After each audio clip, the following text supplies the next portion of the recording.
Okay, അടുത്ത ടേമാണ് എന്താണ് sovereign. Sovereign എന്ന് പറഞ്ഞു കഴിഞ്ഞാൽ നമ്മുടെ ഇന്ത്യ എന്ന് പറയുന്ന ഈ രാഷ്ട്രം വേറെ ഒരു ഔട്ട്സൈഡ് ഫോഴ്സുമായിട്ട് അല്ലെങ്കിൽ ഒരു ഔട്ട്സൈഡ് ഫോഴ്സിന്റെ കീഴിലല്ല. We are not dependent upon any outside authority. അതായത് ആദ്യം നമ്മൾ ഏതൊക്കെയാണ് ബ്രിട്ടീഷുകാരുടെയൊക്കെ അടിമത്തിലും അവർ ഡിപെൻഡന്റ് ആണെങ്കിലും ഇപ്പോൾ നമ്മുടെ ഒരു ഭരണഘടന നിലവിൽ വന്നതിന് ശേഷം we are not dependent upon any foreign authority, and it means that India is internally and externally sovereign.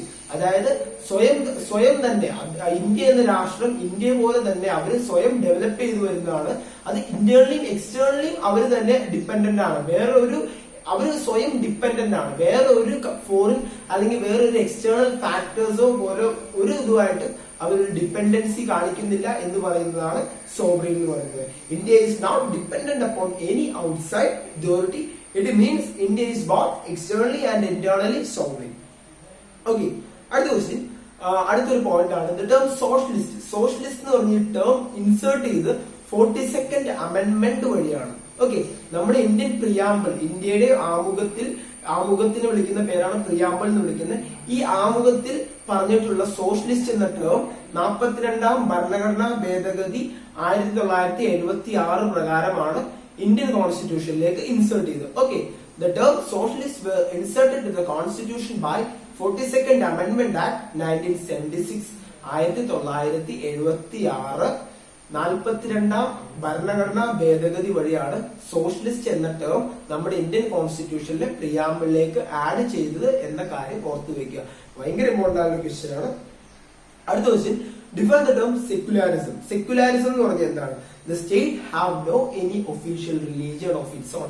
അതായത് നമ്മുടെ ഇന്ത്യ എന്ന ഈ രാഷ്ട്രത്തിന് ഒരു പ്രത്യേക ഒരു പരിഗണന ഒരു റിലീജിയന് കൊടുക്കുക. ഒരു മതത്തിനും അല്ലെങ്കിൽ ഒരു മതം പോലും ഒഫീഷ്യൽ ആയിട്ടുള്ള ഒരു മതമല്ല. ഇന്ത്യയിൽ എല്ലാ മതത്തിനെയും നമ്മൾ തുല്യമായിട്ട് അവരുടെ റിലീജിയൻസിന്റെ കാര്യങ്ങൾ നമ്മൾ റെസ്പെക്ട് ചെയ്യുന്നു എന്ന് പറയുന്നതാണ് സെക്യുലാരിസം. സെക്യുലാരിസം എന്ന് പറഞ്ഞു കഴിഞ്ഞാൽ the state have no any official religion of its own. നമ്മുടെ രാഷ്ട്രത്തിന് ഒഫീഷ്യലായിട്ട് ഒരു മതം പറയാനില്ല, അല്ലെങ്കിൽ ഒരു മതത്തിന്റെ ഇതിലുമല്ല. എല്ലാ മതത്തിലും അല്ലെങ്കിൽ ഹിന്ദു, ഇസ്ലാം, മുസ്ലിം അങ്ങനെയുള്ള എല്ലാ കാര്യങ്ങളും, ക്രിസ്ത്യാനിറ്റി അങ്ങനെയുള്ള എല്ലാം ഒരുപോലെ തന്നെ നമ്മൾ ഇന്ത്യയിൽ ട്രീറ്റ് ചെയ്യുന്നു, ഒരുപോലെ തന്നെ ഉള്ളതാണ്. അങ്ങനെ പറയുന്നതാണ് സെക്യുലാരിസം എന്നുള്ള കോൺസെപ്റ്റ്. ഓക്കെ, അടുത്ത ക്വസ്റ്റ്യൻ അടുത്ത പോയിന്റ് ആണ് ദ ടേം റിപ്പബ്ലിക്. റിപ്പബ്ലിക് എന്ന് പറഞ്ഞാൽ എന്താണ്? The term republic signifies that there shall be a elected head of the state. There shall be an elected head. അതായത് നമ്മുടെ ഇന്ത്യയിലെ ഹെഡ് ആയിട്ടുള്ള ആള് ഒരിക്കലും ഒരു മൊണാർക്കിയോ അല്ലെങ്കിൽ ഒരു അനാർക്കിയോ അല്ലെങ്കിൽ എന്തൊരു ഡിക്റ്റേറ്റർഷിപ്പ് വഴിയോ ഒന്നും വന്നതല്ല. We are elected. He is elected by the people. നമ്മുടെ ഇന്ത്യയിലെ ഒരു എലക്ടഡ് ആയിട്ടുള്ള ആളായിരിക്കും. The term republic signifies that there will be an elected head of the state who is the chief executive head. Executive head ആയിട്ടുള്ള ആള് ഒരിക്കലും ഒരു രാജകുടുംബത്തിന്റെ ഇതോ അങ്ങനെയുള്ള പിന്തുടർച്ചാവകാശിയായിട്ടുള്ള ആളും അല്ല. അദ്ദേഹം എങ്ങനെയായിരിക്കും എന്ന് വെച്ച് കഴിഞ്ഞാൽ ജനങ്ങളാൽ തെരഞ്ഞെടുക്കപ്പെട്ട് ആ പൊസിഷനിലേക്ക് വന്ന ആളായിരിക്കും എന്ന് പറയുന്ന ടേമാണ് ദ റിപ്പബ്ലിക്. ഓക്കെ, അടുത്ത പോയിന്റ്,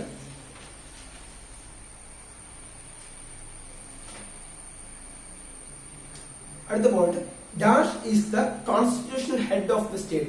Constitutional ഭരണഘടന constitutional head of the state എന്ന് വിളിക്കുന്ന ആരെയാണ്? It is President of India. President of India is known as the constitutional head of the state. Okay, ഇനി the real executive power is vested in the Council of Ministers, which is headed by the Prime Minister. അതായത് the real executive power ശരിക്കും ആരുടേതാണ് ഉള്ളതെന്നാണ് ചോദിക്കുന്നത്. The real executive power is vested in the Council of Ministers. Council of ministers എന്ന് പറഞ്ഞു കഴിഞ്ഞാൽ നമ്മുടെ കേന്ദ്ര cabinet മിനിസ്റ്റേഴ്സിന്റെ കീഴിലായിരിക്കും the real executive power. And council of ministers is headed by whom എന്ന് ചോദിക്കാറുണ്ട് എപ്പോഴും. ആരാണ് കൗൺസിൽ ഓഫ് മിനിസ്റ്റേഴ്സിന്റെ നേതാവ് അല്ലെങ്കിൽ ലീഡർ എന്ന് ചോദിക്കാറുണ്ട്. അത് പ്രസിഡന്റ് അല്ല. ഒരിക്കൽ ദി കൗൺസിൽ ഓഫ് മിനിസ്റ്റർ അല്ലെങ്കിൽ cabinet ministers is headed by the prime minister. ഏറ്റവും ഇമ്പോർട്ടന്റ് ആയ ക്വസ്റ്റ്യൻ ആണ്. ഇനി അടുത്തൊരു പോയിന്റ് ആണ് the council of ministers is collectively responsible to the house of people. house of people എന്ന് പറഞ്ഞാൽ എന്താണ്? പാർലമെന്റിലെ ഹൗസ് ഓഫ് പീപ്പിൾ എന്ന് വിളിക്കുന്നത് ലോക്സഭയെയാണ്. ഓക്കെ, പാർലമെന്റിൽ 2 ഹൗസസ് ഉണ്ട്. Parliament equal to Lok Sabha, Rajya Sabha plus president. അത് എപ്പോഴും ചോദിക്കാറുണ്ട്. Parliament of India consist of dash എന്ന് എപ്പോഴും ചോദിക്കാറുണ്ട്. Parliament of India consist of Lok Sabha, Rajya Sabha and president. Okay, ഇനി ഞാൻ പറഞ്ഞു തന്ന കാര്യം council of ministers. Council of ministers is directly അല്ലെങ്കിൽ കളക്റ്റീവ്ലി റെസ്പോൺസിബിൾ എന്നാണ് നമ്മൾ എപ്പോഴും പറയുക. ഡയറക്ട്ലി എന്ന് പറയാറില്ല, എപ്പോഴും എന്താ പറയുക, the council of ministers is collectively responsible to the house of people.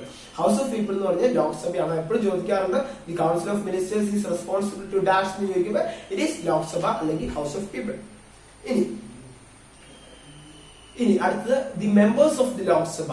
Members of the Lok Sabha is elected directly by the people for a term of 5 years by adult franchise. അത് നമുക്കറിയാം, ഇന്ത്യയിലെ ഏതൊരു പൗരനും if he attain the age of 18, 18 വയസ്സ് പൂർത്തിയായ ആളാണെങ്കിൽ he have the right to vote. അങ്ങനെ vote ചെയ്ത് ജനങ്ങളാൽ തെരഞ്ഞെടുക്കപ്പെട്ട ഒരാൾ മാത്രം, അങ്ങനെയുള്ള ആൾ മാത്രമേ നമ്മുടെ ലോക്സഭയിലെ MP ആവുകയുള്ളൂ, member of parliament of Lok Sabha. That member of Lok Sabha shall hold his office for a term of 5 years. Is elected directly by the people. Member of Lok Sabha എന്ന് പറഞ്ഞാൽ അവിടുത്തെ നമ്മുടെ ഇന്ത്യൻ പൗരന്മാരായുള്ള ജനങ്ങളാൽ ഡയറക്റ്റ് ആയിട്ട് elect ചെയ്തപ്പെട്ടവരാണ്. They are directly elected by the people by universal adult franchise for a term of 5 years. ഇനി നമ്മുടെ ഇന്ത്യയിൽ എന്ന് വെച്ച് കഴിഞ്ഞാൽ പാർലമെന്ററി ഫോം ഓഫ് ഗവൺമെന്റ് ആണെന്ന് പറഞ്ഞു. പാർലമെന്റില്, അതായത് പാർലമെന്റ് ആയിരിക്കും എപ്പോഴും സുപ്രീം ആയിട്ടുള്ള ഒരു പാർലമെന്ററി ഫോം ഓഫ് ഗവൺമെന്റ് ആണ് ഇന്ത്യയിൽ എന്ന് പറഞ്ഞു. എന്നാൽ യു എസ് എയുടെ കാര്യത്തിൽ എങ്ങനെയാണ്? പ്രസിഡൻഷ്യൽ ഫോം ഓഫ് ഗവൺമെന്റ് ആണ്. അതായത് നമ്മുടെ ഇപ്പൊ നമ്മൾ പറയുമ്പോൾ നമ്മുടെ പാർലമെന്ററി ഫോം ഓഫ് ഗവൺമെന്റ് എന്ന് പറയുമ്പോൾ council of ministers, prime minister, അങ്ങനെയുള്ള ആൾക്കാരൊക്കെ ജനങ്ങളാൽ എലക്ട് ചെയ്തപ്പെട്ട ആൾക്കാരാണ്. അതുകൊണ്ടാണ് നമ്മുടെ ഇന്ത്യൻ കോൺസ്റ്റിറ്റ്യൂഷനിൽ നമ്മൾ പാർലമെന്ററി ഫോം ഓഫ് ഗവൺമെന്റ് എന്ന് പറയുന്നത്. ഇനി വേറൊരു കാര്യം നോക്കുമ്പോൾ അമേരിക്കൻ കോൺസ്റ്റിറ്റ്യൂഷൻ ആണെങ്കിൽ അവിടെ അമേരിക്കൻ പ്രസിഡന്റ് എപ്പോഴും ജനങ്ങളാൽ തെരഞ്ഞെടുക്കപ്പെട്ടതായിരിക്കും. ഓക്കെ, അതായത് ഇന്ത്യൻ കോൺസ്റ്റിറ്റ്യൂഷനിലാണെങ്കിലോ ഇന്ത്യൻ ഭരണഘടന അനുസരിച്ച് നമ്മൾ പ്രസിഡന്റിനെ നമ്മൾ എലക്ട് ചെയ്യുന്നതല്ല. Is indirectly elected by the members of the MP, member of the parliament, state legislature and union territory member and including union territory of Delhi, Puducherry and Jammu and Kashmir. ഈ മൂന്ന് ആൾക്കാരെ മാത്രമായിരിക്കും ആരെ പ്രസിഡന്റ് എലക്ട് ചെയ്യുന്നത്. പക്ഷേ American constitution അനുസരിച്ച് president is directly elected by the people. അതുകൊണ്ടാണ് American constitution നമ്മൾ വിളിക്കുന്നത് പാർലമെന്ററി ഫോം ഓഫ് ഗവൺമെന്റ്, അല്ലെങ്കിൽ അമേരിക്കൻ പ്രൊസീജിയറിനെ നമ്മൾ വിളിക്കുന്നത് പാർലമെന്ററി ഫോം ഓഫ് ഗവൺമെന്റ് എന്നാണ്. ഇനി fundamental rights are mentioned in which part of Indian constitution? Indian constitution നമ്മൾ ആദ്യം പറഞ്ഞു, ഇപ്പൊ 25 പാർട്സ് ഉണ്ട്. ഈ 25 പാർട്സിൽ ഏത് പാർട്ടിലാണ് ഫണ്ടമെന്റൽ റൈറ്റ്സ് നമ്മൾ ഇൻസേർട്ട് ചെയ്തിരിക്കുന്നത്? Fundamental rights are mentioned under part 3 of Indian constitution. Indian കോൺസ്റ്റിറ്റ്യൂഷനിലെ പാർട്ട് 3ലാണ് ഫണ്ടമെന്റൽ റൈറ്റ്സിനെ കുറിച്ച് പരാമർശിക്കുന്നത്. ഈ ഫണ്ടമെന്റൽ റൈറ്റ്സ് നമ്മൾ എടുത്തത് എവിടെന്നാന്ന് ചോദിക്കുമ്പോൾ യു എസ് എയിലെ ബിൽ ഓഫ് റൈറ്റ്സ് ആണ് എന്ന് പറയുന്നത് ഫണ്ടമെന്റൽ റൈറ്റ്സ് ആയിട്ട് ഇവോൾവ് ചെയ്തു. ഓക്കെ, ഇനി നമുക്ക് ഫണ്ടമെന്റൽ റൈറ്റ്സ് ഉണ്ട്. A mere declaration of fundamental rights is not a necessary option. അതായത് നമ്മുടെ ഇന്ത്യയിൽ എപ്പോഴും ഫണ്ടമെന്റൽ റൈറ്റ്സ് ഉണ്ട്, പക്ഷെ അത് എൻഫോഴ്സ് ചെയ്യാൻ ഒരു പ്രോപ്പർ അതോറിറ്റി ഇല്ലെങ്കിൽ it will be violated. Okay, ആ കാര്യങ്ങൾ ഓർത്ത് വയ്ക്കുക. ഇന്ത്യയിൽ ഒരു പ്രോപ്പർ ആയിട്ടുള്ള ഒരു ഒരു മെക്കാനിസം ഇല്ലെങ്കിൽ, ഫണ്ടമെന്റൽ റൈറ്റ്സ് എൻഫോഴ്സ് ചെയ്യാൻ ഒരു പ്രോപ്പർ ആയിട്ടുള്ള മെക്കാനിസം ഇല്ലെങ്കിൽ അതുകൊണ്ട് ഒരു യൂസും ഇല്ല. അങ്ങനെയുള്ള കാര്യങ്ങൾ ഓർത്ത് വയ്ക്കുക. അതുകൊണ്ടാണ് ആർട്ടിക്കിൾ 32 എന്ന സംഭവം വെച്ചിട്ട് നമ്മൾ ഇന്ത്യൻ കോൺസ്റ്റിറ്റ്യൂഷനിൽ എഫക്റ്റീവ് ആയിട്ടുള്ള ആർട്ടിക്കിൾ 32 പ്രകാരം എഫക്റ്റീവ് ആയിട്ടുള്ള കുറച്ച് റിട്ട് സിസ്റ്റം, അതായത് നമ്മൾ 5 തരത്തിലുള്ള റിട്ട് നമ്മൾ ഇന്ത്യൻ കോൺസ്റ്റിറ്റ്യൂഷൻ വഴി നമ്മൾ സുപ്രീം കോർട്ടും ഹൈക്കോർട്ടും പ്രൊവൈഡ് ചെയ്തിട്ടുണ്ട്. whenever someone violates someone's fundamental right, he have the right to move to Supreme Court or High Court. അതായത് ഒരാളുടെ ഫണ്ടമെന്റൽ റൈറ്റ് വയലേറ്റ് ചെയ്ത് കഴിഞ്ഞു കഴിഞ്ഞാൽ അയാൾക്ക് എവിടെ പോകാം? സുപ്രീം കോടതിയിലോ ഹൈക്കോടതിയിലോ പോകാം എന്ന് നമ്മുടെ ഇന്ത്യൻ ഭരണഘടനയിൽ അനുശാസിക്കുന്നുണ്ട്. 5 തരത്തിലുള്ള റിട്ടും അദ്ദേഹത്തിന് കൊടുക്കുന്നുണ്ട്. ഇപ്പൊ നമ്മൾ പറയുകയാണെങ്കിൽ habeas corpus, mandamus, certiorari, prohibition and quo warranto, ഈ 5 റിട്ടാണോ എന്നുള്ള കാര്യം ഓർത്തു വയ്ക്കാം. ഇനി അതൊക്കെ ഞാൻ അടുത്ത ക്ലാസ്സിൽ പറഞ്ഞു തരുന്നതാണ്. പിന്നെ അടുത്ത Directive principles of state policy is mentioned under which part of Indian Constitution? Directive principles of state policy is mentioned under Part 4. Part 4 of Indian Constitution is dealing with directive principles of state policy. ഇനി നമ്മുടെ ഇത് പറയുകയാണെങ്കിൽ under Indian Constitution, a man or woman who have attained the age of 18 have the right to vote. ഇന്ത്യയിൽ vote ചെയ്യാനുള്ള അവകാശം വരുന്നത് if he attained the age of 18, 18 വയസ്സ് പൂർത്തിയായ ശേഷം മാത്രമാണ് അവർക്ക് വോട്ട് ചെയ്യാനുള്ള അവകാശം ഉള്ളൂ എന്നുള്ള കാര്യം ഓർത്തു വയ്ക്കുക. Under Indian Constitution, a man or woman have the right to vote unless if he has attained the age of 18. 18 വയസ്സ് പൂർത്തിയായാൽ മാത്രമാണ് അവർക്ക് വോട്ട് ചെയ്യാൻ പറ്റത്തുള്ളൂ. ഇനി at the age of 18, അത് ആർട്ടിക്കിൾ 326 പറയുന്നത്. ആർട്ടിക്കിൾ ഇന്ത്യൻ കോൺസ്റ്റിറ്റ്യൂഷനിലെ ആർട്ടിക്കിൾ 326 പ്രകാരമാണ് if a woman or a man who attain the age of 18 have the right to vote and that vote will be treated as equally among equals. അതായത് equally ആയിട്ടായിരിക്കും ആ vote treat ചെയ്യുന്നത്, എപ്പോഴും equal ആയിട്ടായിരിക്കും. അതായത് ഇപ്പൊ നമ്മൾ പറയുകയാണെങ്കിൽ വുമന്റെ വോട്ടിനൊന്നും ലെസ് ഇമ്പോർട്ടൻസ് അല്ല. വുമൺ ആൻഡ് മെൻ അവരുടെ ഒരു ജെൻഡറോ അല്ലെങ്കിൽ ഒന്നും ബേസ് ചെയ്യാണ്ട് എല്ലാവരുടെയും വോട്ട് ഒരുപോലെ തന്നെ തുല്യതയുള്ളതാണെന്ന് പറയുന്ന ആർട്ടിക്കിൾ ആണ് ആർട്ടിക്കിൾ 326. യൂണിവേഴ്സൽ അഡൽട്ട് ഫ്രാഞ്ചൈസ് നമ്മൾ പറയും. A man who or a woman who attains the age of 18 have the right to vote. ഇനി ഇന്ത്യൻ കോൺസ്റ്റിറ്റ്യൂഷനിൽ എത്ര തരത്തിലുള്ള ഇത് പറയുന്നുണ്ട് സിറ്റിസൺഷിപ്പ്. ഇന്ത്യൻ കോൺസ്റ്റിറ്റ്യൂഷൻ അനുസരിച്ച് നമുക്ക് ഒറ്റ citizenship. Indian constitution having only single citizenship is awarded by Indian constitution. Okay, ഇനി വേറെ അമേരിക്കൻ കോൺസ്റ്റിറ്റ്യൂഷൻ ആണെങ്കിൽ ഡ്യുവൽ സിറ്റിസൺഷിപ്പ് ആണ്. അമേരിക്കയിൽ ഏതെങ്കിലും ഒരു, ഇപ്പൊ നമ്മൾ ചോദിക്കാറുണ്ട് ഏതെങ്കിലും ഒരു country which have a method of dual citizenship എന്ന് ചോദിക്കുമ്പോൾ അതിനകത്ത് ഓപ്ഷനിൽ എന്തായാലും അമേരിക്ക ഉണ്ടാവും. So you have option America. So Indian കോൺസ്റ്റിറ്റ്യൂഷനിൽ നമുക്ക് സിംഗിൾ സിറ്റിസൺഷിപ്പും അമേരിക്കൻ കോൺസ്റ്റിറ്റ്യൂഷനിലാണെങ്കിൽ ഡ്യുവൽ സിറ്റിസൺഷിപ്പും ആണ്. Okay, fundamental rights. ഇനി ഫണ്ടമെന്റൽ ഡ്യൂട്ടീസ് നമ്മൾ എടുത്തത് നമ്മുടെ ഇന്ത്യൻ കോൺസ്റ്റിറ്റ്യൂഷനിലെ fundamental duties were added to the Indian constitution by 42nd amendment act 1976. 42ാം ഭരണഘടനാ ഭേദഗതി അനുസരിച്ചാണ് ഫണ്ടമെന്റൽ ഡ്യൂട്ടീസ് ഇന്ത്യൻ കോൺസ്റ്റിറ്റ്യൂഷനിലേക്ക് ആഡ് ചെയ്തത്. Okay, fundamental duties were came into existence by 42nd amendment act 1976. Okay, ഇനി അടുത്തൊരു ടേമാണ് നമ്മുടെ ഇന്ത്യൻ കോൺസ്റ്റിറ്റ്യൂഷൻ നമ്മൾ പറയുന്നത് ജുഡീഷ്യൽ റിവ്യൂ. എന്താണ് ജുഡീഷ്യൽ റിവ്യൂ? ജുഡീഷ്യൽ റിവ്യൂ എന്ന് പറയുന്നത് to check the constitutional validity of a law. ഒരു നിയമത്തിന്റെ ഭരണഘടനാപരമായുള്ള സാധ്യതകൾ കോർട്ട് ചെക്ക് ചെയ്യുന്ന ഒരു പ്രോസസ്സിനെ പറയുന്ന പേരാണ് ജുഡീഷ്യൽ റിവ്യൂ. ഓക്കെ, നമ്മൾ ഭരണഘടനയിൽ എഴുതിയിട്ടുള്ള ഒരു ഒരു നിയമത്തിനെതിരെ അല്ലെങ്കിൽ ഫണ്ടമെന്റൽ റൈറ്റ്സിനെതിരെ ഒന്നും നമുക്ക് ഒരിക്കലും ഒരു ലോ പാർലമെന്റ് മേക്ക് ചെയ്യാൻ പറ്റത്തില്ല. ഇനി അങ്ങനെ ഒരു ലോ മേക്ക് ചെയ്ത് കഴിഞ്ഞ് കഴിഞ്ഞാൽ ജുഡീഷ്യറി പറയും ഇറ്റ് ഈസ് വോയിഡ്, അല്ലെങ്കിൽ അത് തെറ്റാണ് എന്ന് പറയുന്ന ആ ഒരു പ്രോസസ്സിനെ നമ്മൾ വിളിക്കുന്ന പേരാണ് judicial review. To check the constitutional validity of a law, അതിനെയാണ് പറയുന്ന പേരാണ് ജുഡീഷ്യൽ റിവ്യൂ.